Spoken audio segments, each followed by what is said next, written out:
नमस्कार दोस्तों, मैं न्यूट्रिशनिस्ट और सीनियर जर्नलिस्ट हरिंदर सिंह वालिया आप सबका अमन हेल्थ गाइड यूट्यूब चैनल पर स्वागत करता हूं। दोस्तों, कई दफ़ा बहुत सी चीज़ें एज ए जर्नलिस्ट बहुत सी चीज़ें जो है वो सुनने को मिलती है कि राजस्थान में 1800 लीटर नकली तेल पकड़ा गया और कहीं 10,000 लीटर नकली दूध पकड़ा गया, मिलावटी दूध पकड़ा गया। और कभी कभी ऐसा भी होता है कि देसी घी पकड़ा गया।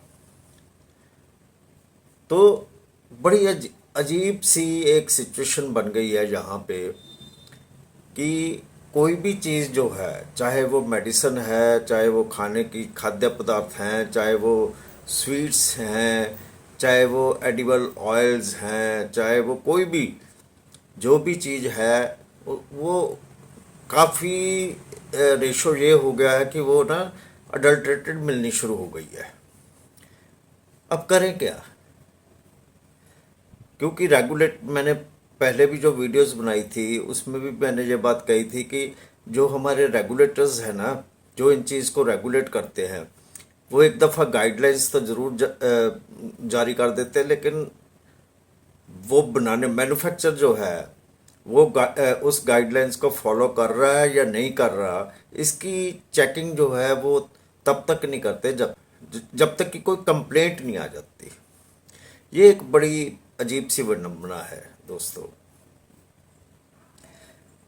आज मैं बात करूंगा मिलावटी तेल, कुकिंग ऑयल के बारे में, मिलावटी तेल के बारे में, और इसको कैसे पहचाना जाए ये मैं वीडियो के लास्ट में इसका बताऊंगा। और जो मैं बात बता रहा हूँ ना कि ये कैसे पहचाना जाए, ये तरीका जो है, हमारी जो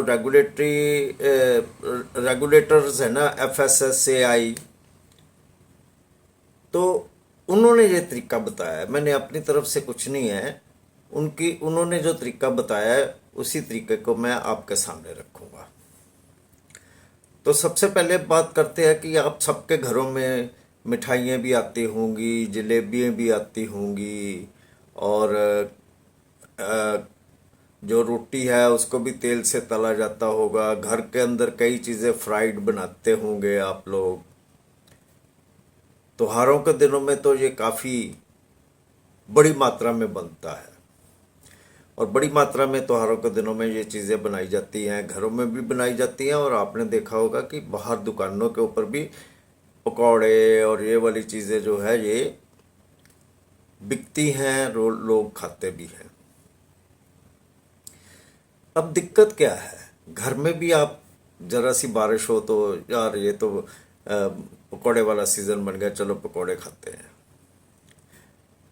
ये जो सरसों का तेल है ना, मस्टर्ड ऑयल जिसको हम बोलते हैं, ये बहुत ही अच्छी किस्म का सेहतमंद ऑयल है, कुकिंग ऑयल है, हमारे खाने लायक है ये। लेकिन प्रॉब्लम यह है कि मस्टर्ड ऑयल जो है वो महंगा होने की वजह से उसमें जो सस्ते ऑयल है ना, जैसे कि ज़्यादातर पाम ऑयल और सोयाबीन ऑयल जो है वो इसमें मिक्स कर दिए जाते हैं। जिस वजह से होता क्या है कि ये जो पाम ऑयल है ना, ये बड़ा डेंजरस है, क्योंकि ये LDL बढ़ा देता है, कोलेस्ट्रॉल जो है, बैड कोलेस्ट्रॉल, उसको भी बढ़ा सकता है। ये शुगर को बढ़ा सकता है, ये किडनीज और जो हमारा पाचन तंत्र है उसको अफेक्ट करता है, मेटाबॉलिज्म को अफेक्ट करता है। मेटाबॉलिज्म जो है, क्योंकि ये जो पाम ऑयल है ना, ये जल्दी पचता नहीं है। इसकी वजह मैं बताने जा रहा हूँ कि ये हमारे पेट को कैसे ख़राब करता है। ये पाम ऑयल जो है ये जल्दी पचता नहीं है, और इसको पचाने के लिए बहुत ज़्यादा मेटाबॉलिज्म की ज़रूरत है। ख़ास तौर पे जो बुज़ुर्ग लोग हैं, हम ये कह सकते हैं कि 40 प्लस, बुजुर्ग की तो चलो नहीं, लेकिन 40 प्लस जो लोग हैं उनको ये पचाने में दिक्कत आती है। और अगर ये पचता नहीं है, खराब करता है, तो क्या होता है, किडनीज के ऊपर इफेक्ट डालता है, लीवर के ऊपर इफेक्ट डालता है, हार्ट प्रॉब्लम्स जो है उसको ये बढ़ाता है, हार्ट प्रॉब्लम्स को बढ़ाता है। सो दोस्तों, ये जो पाम ऑयल है ना, एक्चुअली ये अफ्रीकन कंट्री से ज़्यादा आता है। वहाँ पे ना एक्चुअली इसको क्या कहा जाता है, कॉमन इसका नेम जो यहाँ पे है वो ताड़ का तेल है। ताड़, ताड़ का तेल ये अफ्रीका से इंडिया में इंपोर्ट होता है, और इंडिया जो है ये बिगेस्ट इंपोर्टर है ताड़ के तेल का, यानी पाम ऑयल का। अब देखिए कि एक सर्वे के अनुसार 2022 में 8 मिलियन टन पाम ऑयल की खपत हो गई थी इंडिया में। तो खपत कहाँ हुई होगी इसकी? या तो गरीब लोगों को ये ज़्यादा मिक्स करके तेल बेच दिया जाता है, या फिर ये जो है कुछ रेस्टोरेंट्स, ढाबे वो ऐसे होते हैं जिसमें कि फ्राइड चीज़ या कोई भी ये पराठा वगैरह बनाने में और कई पकौड़े वगैरह और चीज़ें बनाने में, ऐसी स्वीट्स वगैरह बनाने में कई दफ़ा ये काम में लाया जाता है। तो वहाँ पे ये ज़्यादा यूज़ होता है। कुछ ढाबे भी, कुछ रेस्टोरेंट्स ऐसे हैं, सभी के तो नहीं होंगे खैर, लेकिन कुछ तो हैं। ये चीज़ें हुई क्यों है? ये चीज़ें इसलिए हुई है कि हम लोग जो है ये घर में खाना बनाने की बजाय हम बाहर का खाना जो है वो खाना ज़्यादा पसंद करते हैं, कि हम बाहर का खाना खा लेते हैं। अब क्या है कि जो मस्टर्ड ऑयल है ना, ये असल में इसकी एक अलग तरह की गंध होती है, अलग तरह की खुशबू होती है। किसी को वो इरिटेटिंग लगती है, आंखों में भी कई दफ़ा उस जलन क्रिएट करता है ये। और ये रंग में गाढ़ा होता है जो मस्टर्ड ऑयल है, और जो नकली होगा वो रंग में गाढ़ा नहीं होगा और उसकी गंध भी ऐसी नहीं होगी।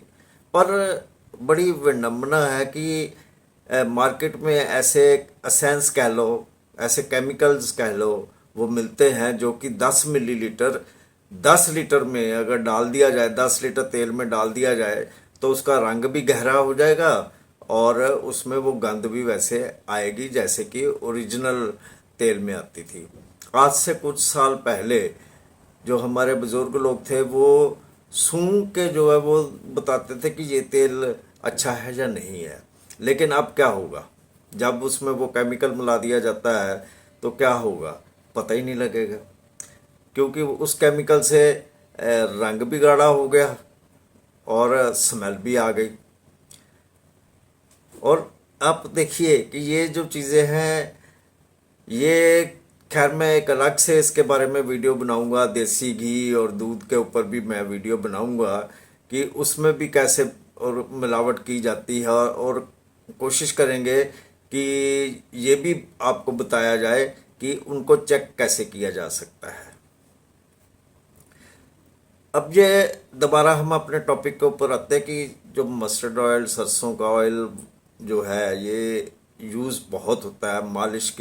मालिश करने के लिए भी इसको काफ़ी यूज़ किया जाता है और बड़ा ये फ़ायदेमंद है। इसके फ़ायदे अगर गिनाने शुरू करेंगे तो वीडियो बहुत लंबी हो जाएगी दोस्तों।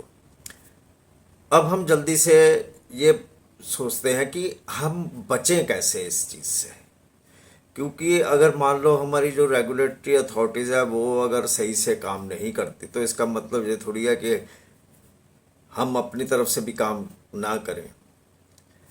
तो FSSAI चाहे रेगुलेटरी अथॉरिटी है, लेकिन उसने इतना काम तो किया है ना कि बताया है कि ये सरसों का तेल जो है इसको कैसे चेक किया जा सकता है।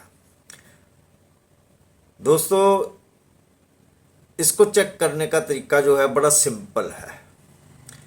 आप किसी कटोरी में या किसी छोटे बर्तन में आप तेल ले लो, थोड़ा सा 100 मिलीलीटर ले लो, 50 मिलीलीटर ले लो, जैसे भी आप ठीक समझो, वो आप ले लो और उस ऑयल को अपने फ्रिज के फ्रीज़र में रख दीजिए और 5-10 मिनट उसमें रखा रहने दो।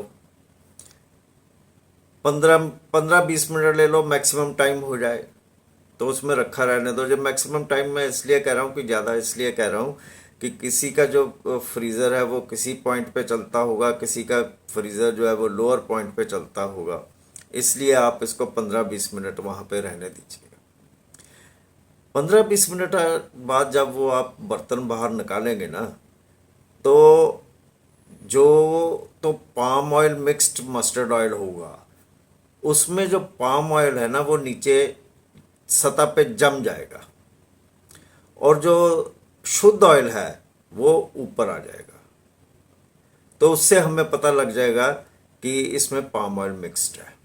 और अगर सतह में सफ़ेद सफ़ेद सतह नहीं होती है, नीचे नहीं बैठता है, सारे का सारा तेल जो है वो ऐसे ही रहता है, फ्रीज उसमें से कोई भी अंश नहीं होता, तो हम समझ लेंगे कि वो जो तेल है वो सही है। सो दोस्तों, आज के लिए बस इतना ही। जल्दी किसी नई वीडियो के साथ आपके रूबरू हूँगा। तब तक के लिए हरिंदर सिंह वालिया को दें इजाज़त। शुक्रिया।